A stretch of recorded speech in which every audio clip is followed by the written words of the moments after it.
এই দেখো পুরো মুখটা একদম হলুদ।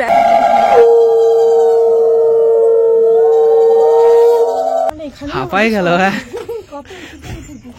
এগুলো সোলারের স্ট্যান্ড, এগুলো এর উপরে এটা সোজা করে বসাবে এই দিক দিয়ে, তার উপরে সোলার। বাড়িতে লেগেছে বিয়ে আর আমি ঘুম থেকে উঠে স্নান করে একটা সুন্দর শাড়ি পরে নিয়েছি আর ওই দেখো আমার পেছনে আমার বর রেডি হচ্ছে।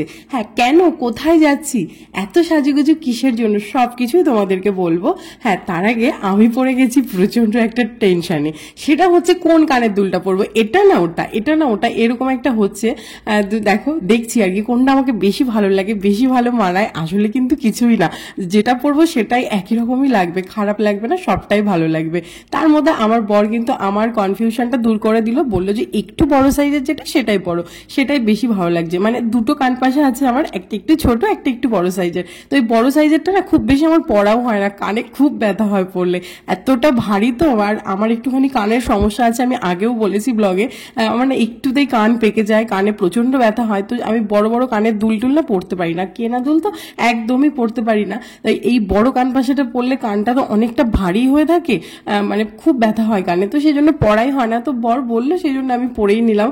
তো বেশ ভালোই লাগছে, অনেকদিন পরে কান পাশাটা পরলাম। আর এই যে গলায় ওয়ান অ্যান্ড অনলি আমার সব থেকে পছন্দের যে হার, সেটাই আমি পরে নিয়েছি। এই গিনি হারটা আমার খুব পছন্দের, আমি বারবার বলি, আর আমাকে তো ভিডিওতে তোমরা দেখতেই পাও, মানে ছোট বড় যে কোনো অনুষ্ঠানে আমাকে এটা পরতেই হবে। কি বলতো, একটা নেকলেস বা একটা চোকার পরলেও হতো, কিন্তু মনে হলো যেন দিনের বেলার অনুষ্ঠান আর একটু গ্রামের দিকে আর কি যাচ্ছি, তো ওখানটায় না এই মানে নেকলেস টেকলেস পরে গেলে না মনে হবে যেন কি লাউড সেজে এসেছি, মানে নিজেকে নিজে একটু কেমন লাগতে পারে, সেই ভয়ে আমি গলার এই হারটাই পরে নিলাম। আর এই হারটা আমি বারবার বলি, পরলে আমার কোথাও গিয়ে মনে হয় না যে আমি খুব সেজেছি বা একদম মানে খুব হেভি কিছু করেছি, সেটা ফিল হয় না। দেখো মানে একদমই সিম্পল একটা শাড়ি, তার সঙ্গে একটা লম্বা ঝোলা মানে হার, এই যথেষ্ট। আর ছোট্ট একটা টিপ, হালকা লিপস্টিক, হালকা একটু কাজল, এই সাজটুকুই যথেষ্ট। এইটুকু না করলে একেবারেই ভালো লাগে না, ততই সাজতে ভালো না লাগুক, এটুকু কিন্তু দরকার আছে, তাই না? তো যাই হোক, আমার কিন্তু দেখো সাজুগুজু রেডি হয়ে গেছে, কোনো মেকআপ নয়, কিছু নয়, প্লেন সানস্ক্রিন লাগিয়েছি আর হালকা একটু কাজল পরেছি, এই যে একটা ছোট্ট টিপ, আর এই যে একটু লিপস্টিক লাগিয়ে নিচ্ছি, তাও দেখো লিপ লাইনার ফাইনার কিচ্ছু লাগাইনি, ভুলে গেছি লাগাতে। আর এত তাড়াহুড়ো করছে, আমার মাথার মধ্যে চাপ রয়েছে যে আমাকে 11টার মধ্যে যেতেই হবে। এবার অনুষ্ঠানের তো একটা টাইম আছে, সেই টাইমের মধ্যে পৌঁছতে হবে। অনুষ্ঠান শেষ হওয়ার পরে যদি আমরা গিয়ে পৌঁছাই, মানে সেটা তো আর সম্ভব না, আর মানে একদমই খুব বাজে ব্যাপার হবে সেটা। তো সেই জন্য খুব তাড়াতাড়ি করছে। আর সকালবেলা উঠে এই ঠান্ডার মধ্যে ছেলেকে স্নান দান করাতে না এত সময় চলে যায়, মানে হাতে পায়ে ধরতে হয়, বাবা চলো এটা করো ওটা করো, মানে প্রচুর প্রচুর একটা ঝামেলার ব্যাপার। সে বলে না, সে বউ ছেলে নিয়ে কোথাও যেতে গেলে লেট হবেই, তো প্রদীপের হচ্ছে সেই অবস্থা। তার মধ্যেও অনেকটা তাড়াতাড়ি করার চেষ্টা করছি যে টাইমে পৌঁছতেই হবে। তার মধ্যে আবার ছেলের খাবার রান্না করেছি, খিচুড়ি রান্না করেছি, তো ওকে খাওয়ানো দাওয়ানো কমপ্লিট করে তার ওকে স্নান করিয়ে আমি স্নান করে যে রেডি হচ্ছি, আর ওকে এমনি একটা গেঞ্জি প্যান্ট পরিয়ে রেখেছি। এরপরে শুধু ওকে মানে যেটা পরে যাবে সেটা পরিয়ে দেওয়া। আমি প্রদীপ একদম রেডি হয়ে নেব, তারপরে ওকে রেডি করব। তা না হলে তো ওটা 5 মিনিটের মধ্যে কি অবস্থা করে ফেলবে তার কোনো ঠিক ঠিকানা নেই। তো সেই জন্য আমি তাড়াতাড়ি করে রেডি হচ্ছে, আর টেনশনে না ভুলে গেছি যে আমার আর কি করতে হবে সাজগোজের ব্যাপারে। তো যাই হোক, দরকার নেই, যেটুকু করেছি এটুকু যথেষ্ট। তোমরা কমেন্টে বলো যে আমাকে কেমন লাগছে আর প্রদীপকে কেমন লাগছে। প্রদীপকে খুব ভালো লাগছে না বলো? এই যে এই ড্রেসটা পরে কিন্তু ওকে খুব ভালো লাগছে। আর এই ড্রেসটা জানো তো ওকে রন গিফট করেছিল, মানে পছন্দ করে রন একটা নিয়েছিল, প্রদীপকে একটা কিনে দিয়েছিল। তো এটা আমার খুব পছন্দের একটা জামা, খুব ভালো লাগে এটা, প্রদীপকে পরলেও খুব মানায়। তো যাই হোক, আমার সাজুগুজু কমপ্লিট হয়ে গেছে। কমলাকে বললাম যে এবার কিয়ানকে টেনে টুনে এনে দেখো তুমি জামা প্যান্টটা পরাতে পারো কিনা। তো কমলা জামা প্যান্টটা পরাচ্ছে। আর হ্যাঁ, আমরা কোথায় যাচ্ছি আমি তো সেটাই বলিনি তোমাদেরকে। আমরা যাচ্ছি আমার ননদের বিয়ের আশীর্বাদ করতে, ননদের বরকে, মানে মেয়ের বাড়ির তরফ থেকে আজকে আমরা ছেলের বাড়িতে যাব ছেলেকে আশীর্বাদ করতে। কদিন পরেই ওদের বিয়ে, তো আজকে সেই আশীর্বাদের দিন, আর আশীর্বাদে যাওয়ার জন্যই আমরা কিন্তু রেডি হয়ে যাচ্ছি। আর আমার হচ্ছে মেজো কাকা শ্বশুরের মেয়ের বিয়ে, আর প্রদীপ হচ্ছে বাড়ির বড় ছেলে, মানে আমার শ্বশুরমশাই সব থেকে বড় বাড়ির, আর তার ছেলে প্রদীপ ও হচ্ছে সব থেকে বড় ছেলেদের মধ্যে, আর আমি তাহলে বাড়ির বড় বউ। তো একদম সেজে গুজে আমাদের তো সময় মতো হাজির হতে হবে, তাই না? তো আমরা ওই জন্য তাড়াতাড়ি করে রেডি হয়ে নিচ্ছি যে টাইমের মধ্যে পৌঁছাতে হবে। আর এই দিকে দেখো আমার ছেলেকে যে বললাম হাতে পায়ে ধরে সবকিছু করাতে হয় সকালবেলা, মানে খেলার তালেই থাকে তালেই থাকে তালেই থাকে। এত যে ওর খেলতে ভালো লাগে আর খেলার প্রতি যে ওর এত এনার্জি, আমি ভেবে ভেবে অবাক হয়ে যাই যে কি করে এত এনার্জি আসে। ঠান্ডা নেই গরম নেই, মেঝের মধ্যে শুয়ে উপুর হয়ে কাঁত হয়ে, মানে কিভাবে যে খেলনা নিয়ে শুধু খেলছে। আর একা একা এত গল্প করে খেলনা নিয়ে যে কত রকমের ও ওখানে সিন তৈরি করে বলার মতো না। আর তার সঙ্গে আমাদের সঙ্গে দিতে হয়, মামাম এটা এখান দিয়ে এই গাড়িটা গিয়ে এইখানে এই বাড়িটায় ঢুকলো, এখান থেকে এই লোকটা লাভ দিল, মানে কত রকমের যে স্টোরি তৈরি করে তার ঠিক ঠিকানা নেই। যাই হোক, আর ছেলে সঙ্গে গেলে কিন্তু ছেলের জামা প্যান্ট জুতো জলের বোতল সব কিছু এক্সট্রা করে নিতে হয়। তো আমার ব্যাগ গোছানো একটা মহা কাজ থাকে, তো সেই কাজ টাজগুলো সব কিছু কমপ্লিট করে নিচ্ছি আমি দৌড়াদৌড়ি করে। আর এদিকে ছেলেও পুরো রেডি হয়ে গেছে, এক্ষুনি আমরা বেরোবো। আর আমি খুব টেনশনে আছি যে আমাকে ভাল লাগছে তো ভাল লাগছে তো এই শাড়িটা পরে। কমেন্টে জানিও আমাকে কেমন লাগছে এই সিম্পল সাজে।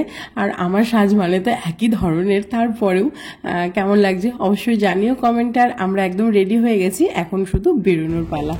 চাবিটা কোথায়, গাড়ির চাবিটা দেখো তো, দেখো তো, নিয়ে আসো তো।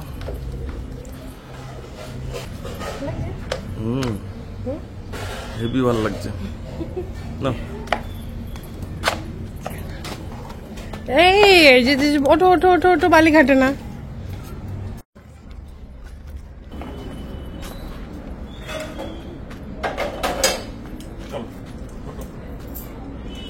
চলো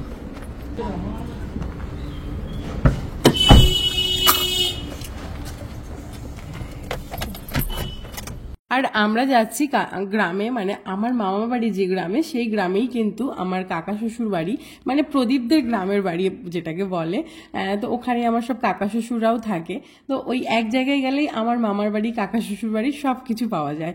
তো কাকা শ্বশুর বাড়ির থেকেই আবার মানে কাকা শ্বশুরের মেয়ের যেখানে বিয়ে হচ্ছে সেই বাড়িটাও খুব কাছে। তো আমাদের জার্নি করার কোনো ব্যাপার নেই। তো আমরা চট করে দেখো পৌঁছে গেলাম খুব সুন্দর একটা রাস্তা দিয়ে। আর তারপরেই এই যে চলে এসেছি সোজা আশীর্বাদের এখানে। আর প্রদীপ যেহেতু ওই যে বললাম বাড়ির বড় ছেলে, তো সবাই মিলে বলে প্রদীপকে দিয়েই প্রথম আর কি আশীর্বাদটা করাচ্ছে, মানে বাড়ির তরফ থেকে যেটা দিয়ে আশীর্বাদ করা হবে সেটা আর কি প্রদীপ কে বললো যে তুই এটা কর। তো প্রদীপ সেই কাজটাই করছে। ও তো বুঝতেই পারছিল না যে কিভাবে কি করব, হয় না এত বয়স্ক মানুষ সব সম্মানীয় মানুষরা রয়েছে তাদের মাঝখানে প্রদীপের ওই মানে ব্যাপারটা করতে খুব লজ্জা লাগছিল, কিন্তু তারপরেও সবার রিকোয়েস্টে সেটা করা হলো, কমপ্লিট হলো, খুব সুন্দরভাবে হয়েছে আশীর্বাদের অনুষ্ঠান।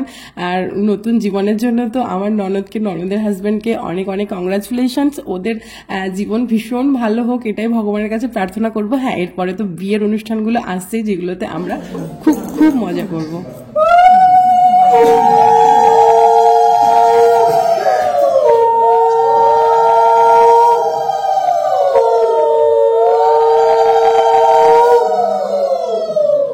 আর এখন আশীর্বাদ করছে আমাদের বাড়ির জামাই। এরকম করে এক এক করে প্রত্যেকে আশীর্বাদ করেছে। এরপরে পালা পড়েছে বাড়ির বড় বউয়ের আশীর্বাদ করার। তো সেটাই আমি করছি। আমিও ভীষণ ইতস্তত সবার মাঝখানে কিভাবে কি করব। তো যাই হোক, সবাই যেভাবে বলেছে সেইভাবে করেছি।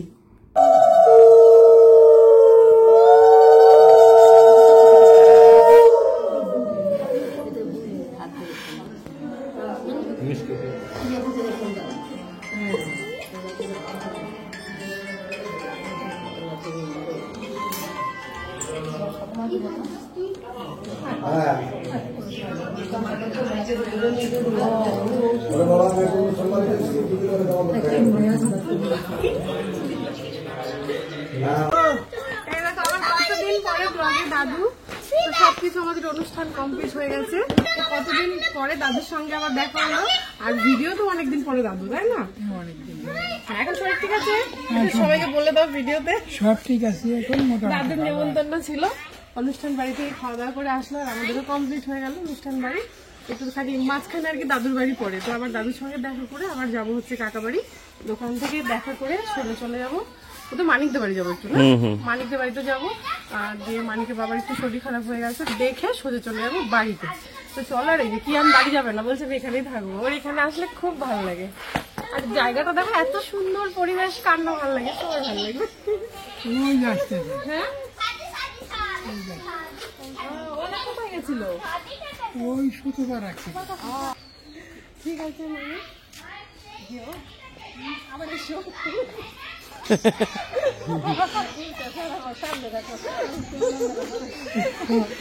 ঘরে শাড়ি পরে রয়েছে, আমি সেজে গুজে রয়েছি, যাতে সবাই লজ্জা পাচ্ছে।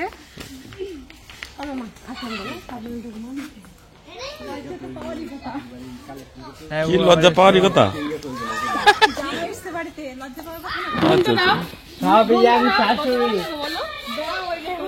জামাই আসতে দেয় না শাশুড়িরা।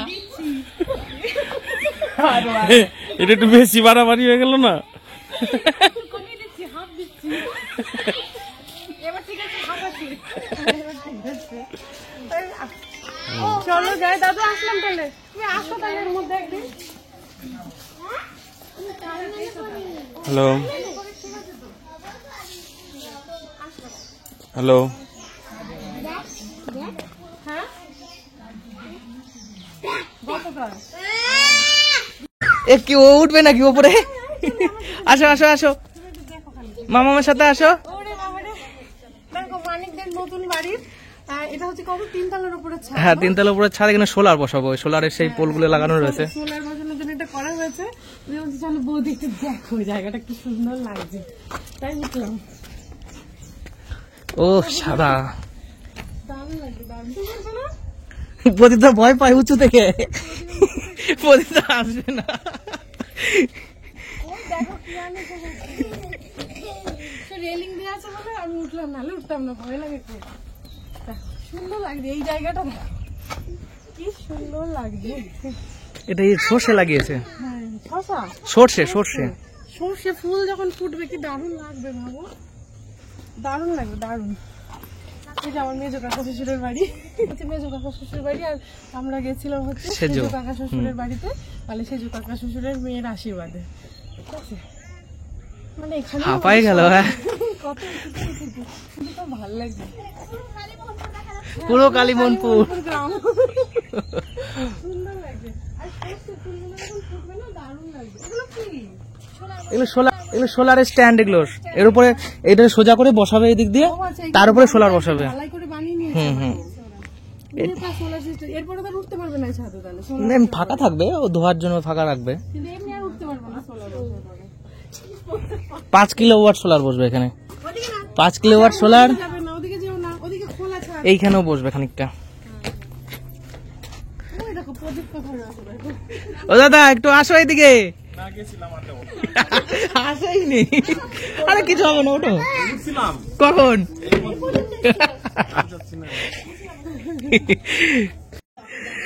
টাটা, চলে এসো, টাটা। এই দেখো পুরো মুখটা একদম হলুদ। এখন আমি এতক্ষণে ক্যামেরা অন করে দেখলাম। এই যে একটুখানি ওই মেজো কাকার বাড়িতে একটু গেছিলাম, এই বাড়ি যাচ্ছি। বাড়ি 3:40 বেজে গেছে, কি জান এখনো ঘুমায়নি আজকে। এবার ওর ঘুম পেয়ে গেছে, অনেকক্ষণ থেকে বলছে বাড়ি চলো বাড়ি চলো।